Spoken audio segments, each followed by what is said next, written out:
The most important thing whenever you're considering selling your house is, what is your plan? What do you want to do after you sell your house? Are you planning on downsizing? Are you planning on renting? Are you planning on moving out of state? This is very important because whenever you sell your house in a very, very stronger seller's market, you might have problems finding a replacement property. So you definitely do have to have a contingency plan in order. You do have to know exactly what you're planning on doing after you sell your house. One of the things that my company offers, we have the option to purchase your property up front for the appraised value and pretty much helping you and not submitting a contingent offer whenever you're buying something else, giving you more chances to have your offer accepted. So number one and the most important thing whenever you're considering selling your house, I would say, is your plan. Figure out what you want to do after you sell the house. It's very easy selling it, it's just harder to figure out what you want to do after that. Number two, really, really important thing, and I would say probably the most important thing whenever you're actually listing it, is the price. Make sure you are talking with a really good realtor. Make sure your realtor is a neighborhood expert and knows the market in and out. Make sure you're running a deep market analysis, knowing the exact value of the property, and that will definitely help you out whenever you're listing it.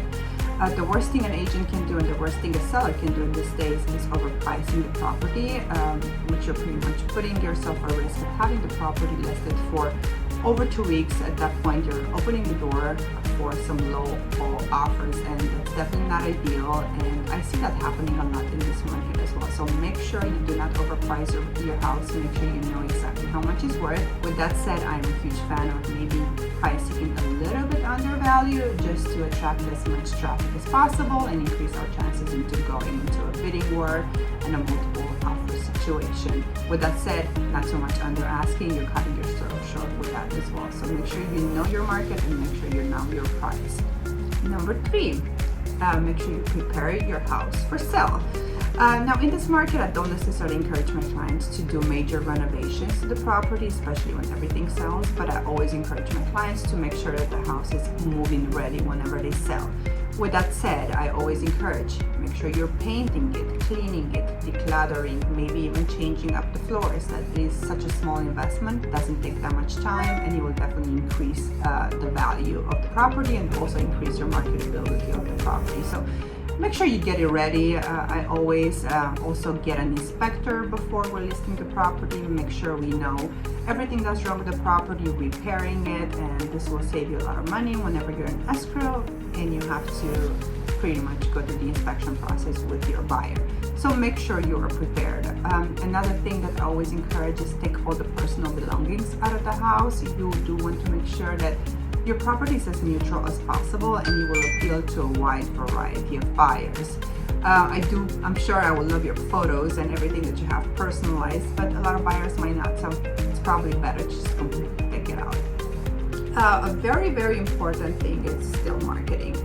You'll be shocked how many times I do see some properties listed with 2 to 5 photos online, and most of them are taken by an iPhone, just really, really bad quality.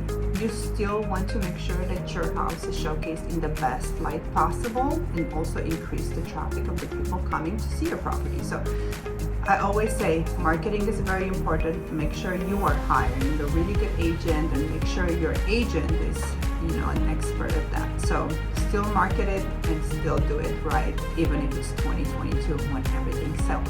Another really important topic is make sure you are picking the best overall offer, not necessarily the highest offer.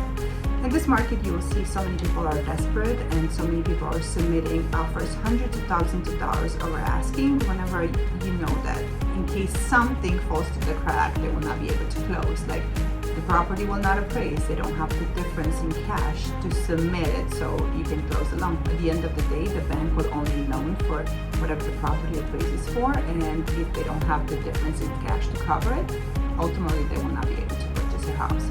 So make sure you look through all the terms with your agent, make sure you're looking through all the closing costs, and make sure you always pick the best overall offer from the best qualified buyer, not necessarily the highest offer. This will save you a lot of headache and stress during the escrow period, and it will, trust me, it will make your life so much easier in the long run.